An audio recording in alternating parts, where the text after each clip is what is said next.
Mas o último assunto que eu queria debater com vocês, pessoal, é que lançou, né, no Fight Pass aqui no Brasil e parece no exterior na plataforma Roku, que era patrocinadora do Barcelona, inclusive, de streaming, uma série chamada Fight Inc., que são basicamente bastidores, né? Detalhes, negociações e ligações telefônicas e reuniões do Dana White com a alta casta do UFC e lutadores, e que, obviamente, isso para o público é um prato cheio, né? Da gente ver como é que a salsicha é feita.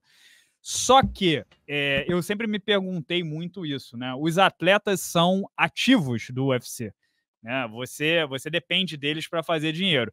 Então, por exemplo, acontece muitas coisas que não podem ser explicadas, porque se o Dana White for lá explicar por que aquilo aconteceu, ele estará desvalorizando seus atletas e seus ativos. E esse Fight Inc., ele meio que ligou o foda-se pra esse grande dilema moral. Tu achou? Um pouco, né? Porque, eu achei que mesmo assim, tipo, eu entendo o que você tá dizendo, e eu concordo, mas eu acho que eles foi meio, tipo, selecionado, sabe? Eles escolheram bem, assim, onde que ia, quem que ia ser cagado, quem que não ia e o tanto que ia ser também. Mas vou falar os dois que eu achei que levaram uma cagada em cima, Charles do Bronx e Kamaru Usman. O Kamaru Usman pior ainda. O Kamaru Usman saiu como um peidado do episódio que eu vi no Fight Inc. Porque eles estão na reunião do matchmaker. Quem que o Kamaru Usman vai lutar? Não, vamos botar ele com o Rakhmonov. A luta que vai definir o próximo desafiante número 1 é a luta perfeita pro Rakhmonov, um ex-campeão.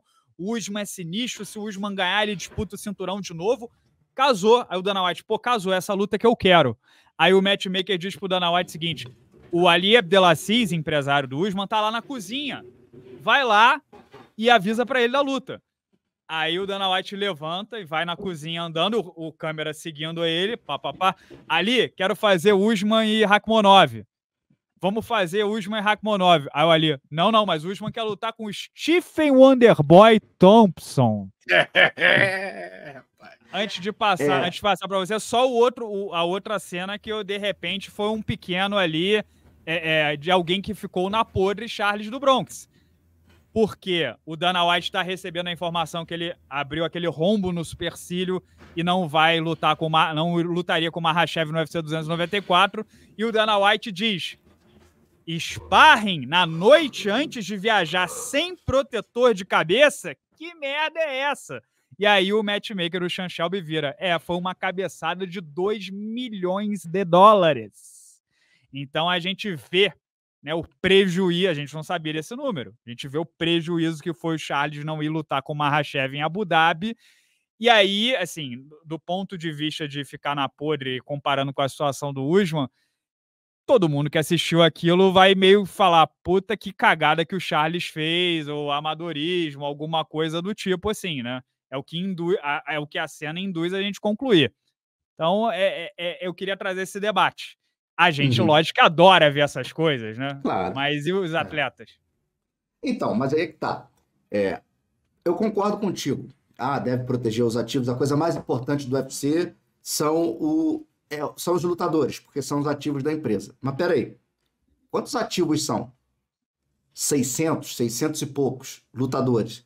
Claro, como a tua carteira de investimentos tem ativo que vale mais do que o outro ali, certo? Tem uns etéreos lá que você ama na tua carteira lá que você valoriza mais, não é verdade, Renato? Tô fora dessa porcaria. Então, tem uns ativos que você vai valorizar mais do que outros, certo? Ponto. Mas tem um outro ponto, gente. Vocês terem uma ideia, a gente está falando sobre o maior ativo do UFC são os lutadores? Será? Será que o maior ativo do UFC não é o próprio nome? A própria sigla? O próprio UFC é composto por lutadores, sim, mas você fazer um produto que você se descolhe um pouco de toda essa, como é que eu posso dizer? Dessa narrativa do disse-me-disse e fala assim, tá vendo, ó? A gente fez isso por causa disso aqui. Você está valorizando o teu próprio negócio. Você entende onde eu quero chegar? Não, André, ele está se valorizando. Só reforçar o seu ponto, você pode, entre aspas, desvalorizar um, mas reforçar o outro. Por exemplo, o Shavkat Rakhmonov sai com imagem de bicho-papão. Exato. No outro episódio, o lutador que fica com a imagem melhor é o John Jones, que ele passa a informação da lesão no peitoral e ele sai como ser humano, e você vê ele sofrendo e tudo falei mais. Antes aqui, né? Que tem 3 pessoas que encomendaram essa. A série é muito boa, tá? É claro que não é o sem filtro e tal, não. Gente, é tudo editado, é só onde tá. beleza. É o que eles querem mostrar. Eles escolhem, exatamente, escolhe o que sai. O que não vai, óbvio, né? Vocês não estão vendo. É muito maneiro, cara. Mas é muito bom. Não, eu só tô dizendo isso para também não chegar e falar assim, caralho, mas tá achando que é aquilo ali? Não, é claro que, inclusive, a gente sabe de outras coisas que não podem vir, mas enfim. Mas é um nível de acesso sem precedentes. Mas o que eu ia dizer é o seguinte: tem 3 pessoas que encomendaram e que foi o lançamento de piada. Um foi o John Jones.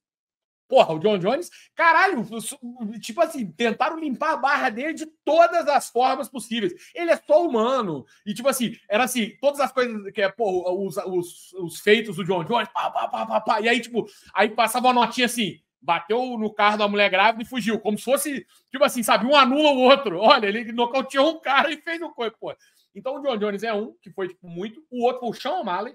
Mano, o Sean O'Malley, puta que pariu, ficaram lá falando o Sean O'Malley 200 horas. E o terceiro e mais importante pra mim, Hunter Campbell, que saiu o lançamento de PR dele pro grande público. Quem é da indústria já sabe que ele tá ali, mas claramente...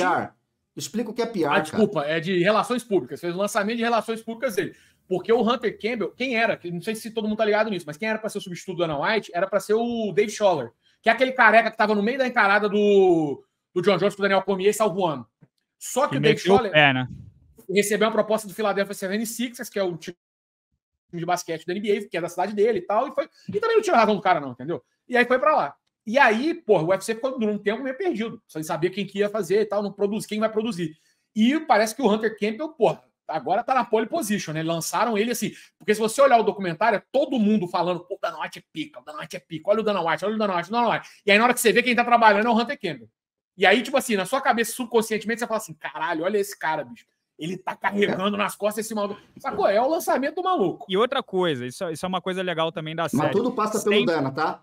Tudo passa pelo Dana. Ele tem que aprovar ele tudo, bate o martelo, E assim, uma coisa que sempre aconteceu no UFC é a dinâmica do bom policial e mau policial na hora de negociar. Então, um é um cara bate pesado, é isso mesmo, você vai fazer o que a gente tá mandando, e o outro cara vai falar assim, pô, cara, a gente quer muito que você participe. Pô, tem como você chegar mais no nosso jeitinho aqui, não sei o que lá. E essa dinâmica sempre foi, o mau policial sempre foi o Dana. E o bom policial era o Lorenzo Fertitta.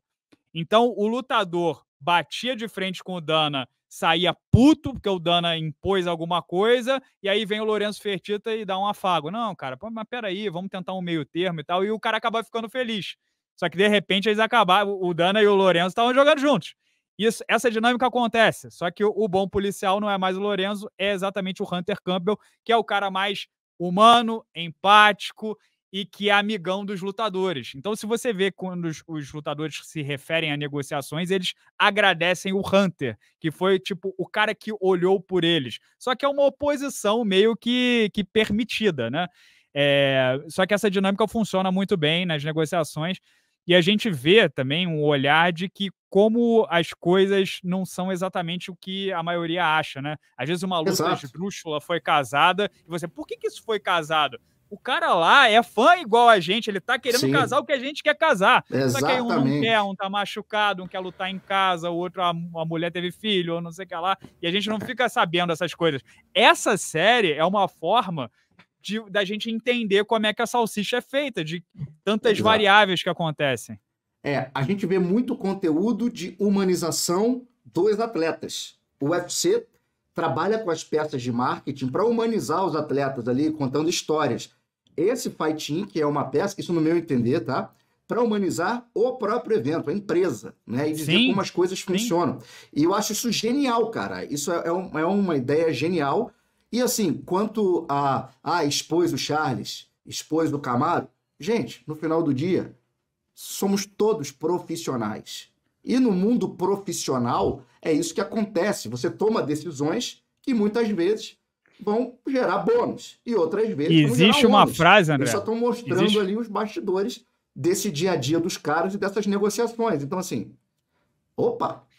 E existe uma frase dita por Donald J. Trump, que é não existe má publicidade. Então, no final das coisas, tudo é conteúdo e a gente vê o lado de que, por exemplo, às vezes o UFC parece uma máquina fria e insensível e a gente vê o Sean Shelby falando assim, puta que pariu, outra luta caiu, será que a gente consegue ter um dia de paz? Aí o Hunter Campbell, meu Deus, o que eu vou conseguir fazer? Aí liga pra um, como é que você conseguiu negociar? E pá.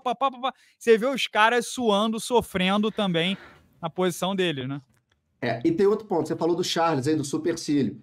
Se de repente ele pega aquela luta contra o Makhachev, ganhando ou perdendo, independentemente do resultado, na série, ele seria, ia estar no hall ali do John Jones, do Sean O'Malley. O pessoal ia falar, caraca, o cara pegou, o cara aceitou, o cara salvou, mesmo estando machucado. Então você tem sempre dois caminhos, né?